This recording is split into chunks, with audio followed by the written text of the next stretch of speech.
Creo sinceramente que otras personas pueden expresar mucho mejor las ideas que siguen a continuación, pero la situación política de estos momentos nos obliga a sumar nuestra voz, una voz que es débil sin duda, carente de prestigio y de poder ciertamente, pero una voz humana al fin y al cabo.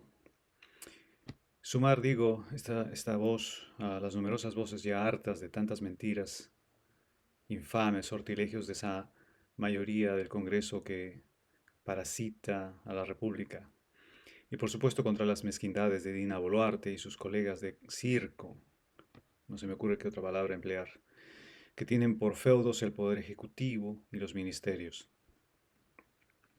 Hace tiempo, pues tendría que haber rebasado nuestra paciencia el sinnúmero de necedades, de burdas mentiras a las que nos han sometido y nos someten a toda hora sin descanso. Aquellos altos funcionarios con cerebro de mercachifles, protegidos por el Congreso, y cuyo rostro alisado y mecánico es el de Dina Boluarte. No hay día que nos salve de la estulticia de esta gente, que como un solo cuerpo tiene el trasero repantigado en casi todas las sillas del legislativo, y cuyo alcance es tan grande que contamina y enmugrece lo que toca. ¿Quieren, por favor, recordar conmigo algunos ejemplos de miseria moral de la gente del Congreso? Son tantos ejemplos que ya no sabemos cuáles elegir, ¿cierto? Tomemos entonces al azar solamente una de las innumerables necedades cometidas por quienes nos deforman y representan. Pensemos por consiguiente en la más reciente necedad del parlamentario de Fuerza Popular, Ernesto Bustamante, cuya hoja de vida parecería contradecir por completo el infundio de sus declaraciones. Licenciado en Biología, magíster en Bioquímica por la Cayetano Heredia, con un doctorado en Biología Molecular por la Johns Hopkins University, tiene en su haber un puñado de interesantes y muy útiles investigaciones, no hay que negarlo, con respecto al metabolismo de células cancerosas en ratas, y no poco éxito en el negocio de laboratorios clínicos. Con este currículo uno tendería a creer que Bustamante ha considerado que hacer demostración de inteligencia es un signo vanidoso de cretinismo, y en consecuencia ha creído prudente mostrarse cretino. Observemos, por ejemplo, que se equivocó del todo en relación con las vacunas Sinopharm y que ha hecho gala de pocos escrúpulos en otras áreas específicas de la ciencia, como dio a entender su recomendación de emplear orina a falta de desinfectantes apropiados. Ahora bien, dicho sea de paso, es verdad que tanto la saliva como la orina tienen algunas propiedades antimicrobianas, aunque estas son harto escasas. En el caso de la orina, la urea y el amoníaco incomodan bastante a las bacterias y en ciertos casos incluso las frenan temporalmente. Pero la cantidad de agua de la orina y su pH total, que varía entre 4.5 y 8.0, no la convierte en un medio hostil para los incontables microorganismos patógenos.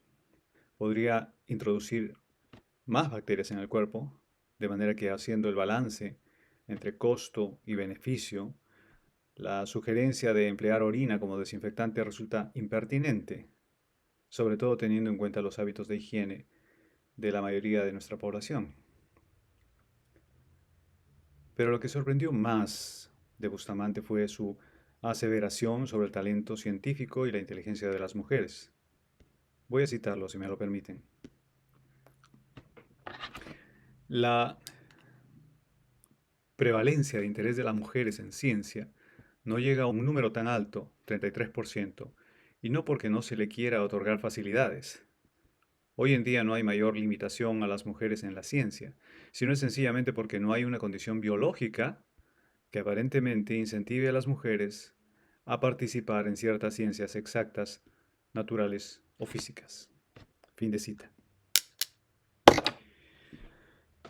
En otras palabras, Bustamante olvida o ignora que la participación de las mujeres en matemáticas, ciencias, tecnologías en general, ha sido diversa y profunda a lo largo de la historia humana, y que por desgracia este hecho ha sido negado o ensombrecido de forma necia y continua.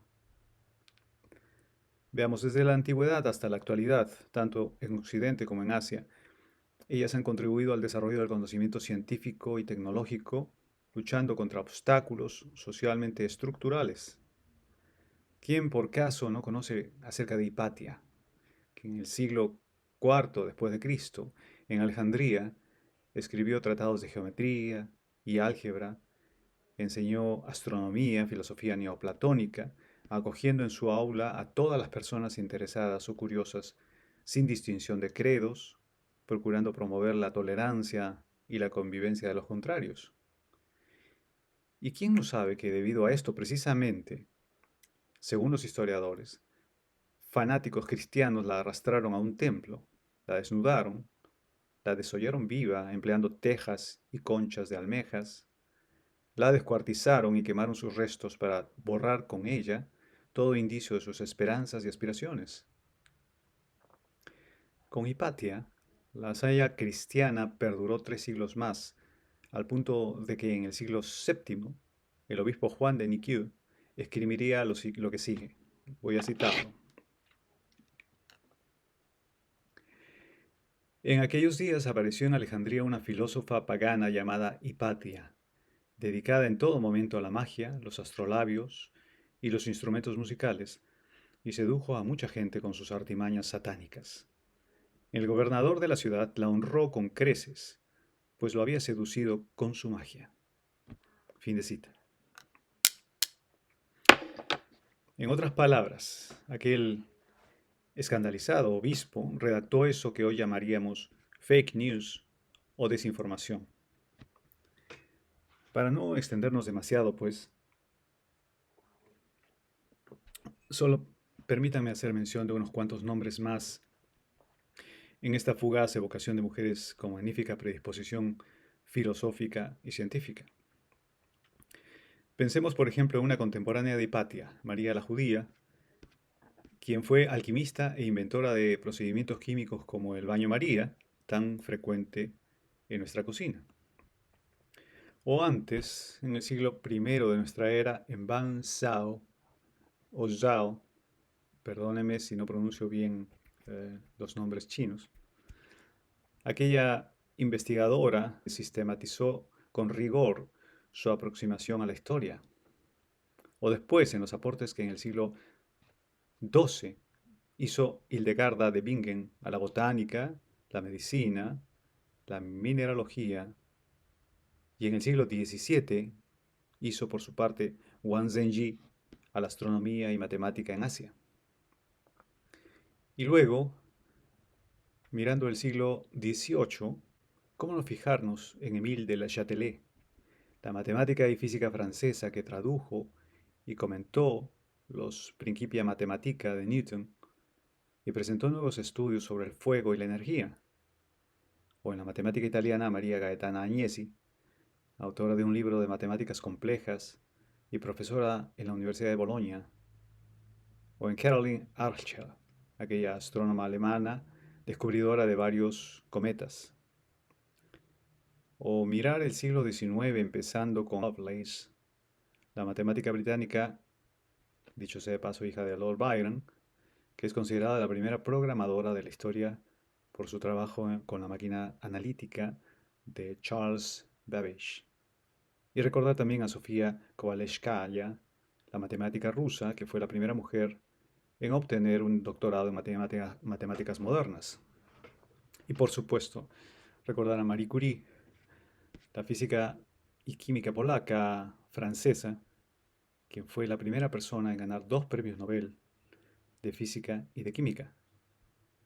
O pensar en la descubridora de la fisión nuclear, la austríaca Lise Meitner, o en la alemana Emmy Noether, tal vez una de las mentes matemáticas más grandes de todos los tiempos, quien tras revolucionar el álgebra abstracta, probó 2 teoremas fundamentales en física teórica que explican las conexiones entre la simetría y las leyes de conservación de energía.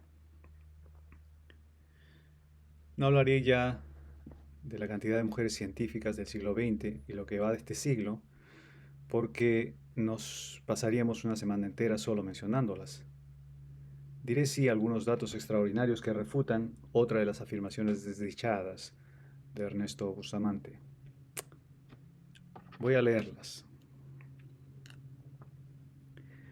Según datos recientes de la UNESCO y de la Women in STEM Statistics, en América Latina y el Caribe, el 41% de los graduados en carreras de ciencias, tecnologías, ingenierías y matemáticas son mujeres, superando el promedio mundial del 35%. En contraste, las mujeres en Estados Unidos representan aproximadamente un 8% menos. Esto inesperadamente indica que la proporción de mujeres graduadas en tales áreas es hoy efectivamente más grande en América Latina y el Caribe que en el resto del planeta. ¿Acaso, como en India, China y Corea del Sur, que han promovido políticas activas para aumentar la inclusión de mujeres en disciplinas tecnológicas, en América Latina programas como Niñas STEM y redes de científicas, acaso están consiguiendo fomentar las vocaciones tempranas en estos campos del conocimiento? Ojalá sea así. Antes de terminar, quiero indicar que las objeciones pueden ser las siguientes. La principal objeción a todo lo que he dicho puede ser la siguiente. Estos ejemplos de mujeres no refutan, en teoría, la disposición o no disposición de las mujeres a la ciencia, porque estamos acostumbrados a mencionar que en una regla la excepción la justifica. Cuando alguna vez ya escribí acerca de esto se debe a una mala interpretación o a una mala traducción del latín. En realidad, el latín dice, la excepción niega la regla, o objeta la regla, o refuta la regla.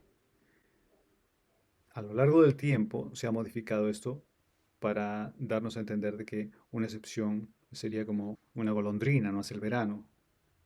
Más bien lo que estas excepciones o estas excepcionales mujeres demuestran, quizás, es que, dadas ciertas condiciones, dado cierto apoyo en su entorno, dadas ciertas facilidades, cualquier persona, hombre o mujer, puede dar vía libre a su creatividad, a su talento, a sus posibilidades.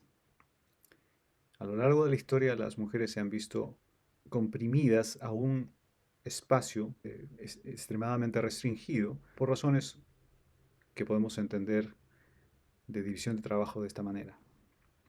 Algunas han tenido la fortuna de tener, como Hipatia, por ejemplo, su padre fue matemático y fue su primer maestro, un entorno familiar o un entorno social que favorecía su desarrollo o su inclinación científica o filosófica.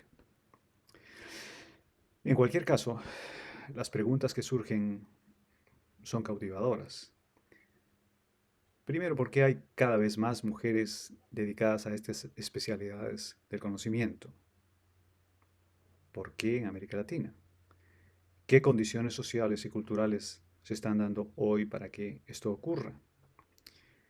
¿Y por qué gente como Bustamante, tan lleno de diplomas, llega a ser tan meticulosamente bruto? Propongan sus respuestas. Muchas gracias.